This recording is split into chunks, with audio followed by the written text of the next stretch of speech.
এই যে বন্ধুরা, তো বসে আছি, বাপের বাড়ি এসেছি। তোমরা জানো এই ভিডিওটা অনেক দিনকার আগেকার, প্রায় 9ই অক্টোবরের ভিডিও এটা। তো এখানে আমি বসে আছি বাড়ির থেকে এসে। তো তখন আমার জাস্ট স্ট্রোক হয়েছিল, তো শরীর একদমই ভালো ছিল না। তো বসেছিলাম।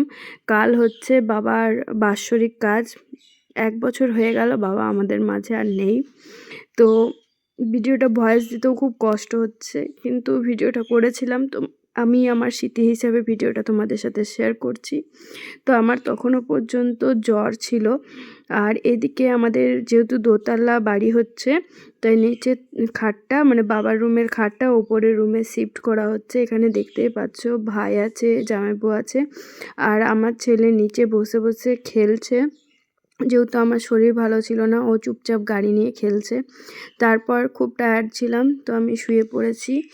মানে কি বলবো, এতটাই খারাপ লাগছিল। তো সকালবেলা উঠে কিছুই ভালো লাগেনি, আমি তো কোনো কাজই করিনি, কারণ আমি এতটাই অসুস্থ ছিলাম সেই মুহূর্তে। তারপর সবাই আসছিল, শ্রাদ্ধ স্টার্ট হবে, ওই জন্য আমিও একটু রেডি হয়ে নিলাম।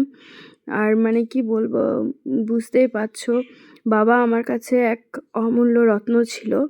কেউ আমাকে কোনো আঘাত দিলেও বাবা আমাকে আগলে রেখেছিল। জীবনের প্রত্যেকটা নিঃশ্বাসে বাবা আমাকে আগলে রেখেছিল। আজ বাবা নেই, আমি বুঝতে পারছি বাবা কতটা আমাকে আগলে রেখেছিল, যতটা প্রয়োজন উজাড় করে আমাকে দিয়েছে।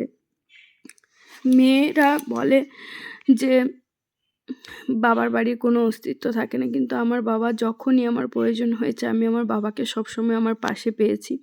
তো শ্রাদ্ধ কমপ্লিট হয়ে যাওয়ার পর এখানে ব্রাহ্মণ ভোজন হচ্ছে। তো আমি একটু গিয়েছিলাম যেদিকে রান্নাবান্না হচ্ছে।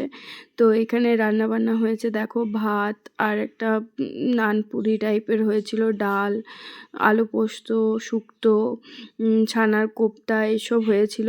তো আমার যেহেতু শরীরটা অসুস্থ ছিল আর খুব খিদেও পেয়ে গিয়েছিলো, যে জন্য আমি একদমই এখানে চলে এসেছি। তো এরপর আমি খাওয়া দাওয়া করে নেব।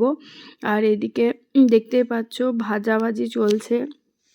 আর তোমাদেরকে একটা কথা বলি, যতই বলে না সবাই যে বাবা মেয়েদের কাছে কি, সেটা আমিই জানি।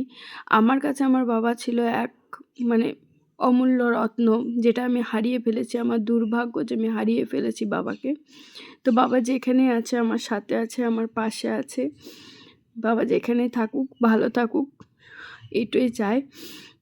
আর মানে কি বলবো, এই যে দেখতে পাচ্ছ এখানে বাবার ফটোটা তোমাদের সাথে শেয়ার করলাম, বেশি কিছু শেয়ার করতে পারি।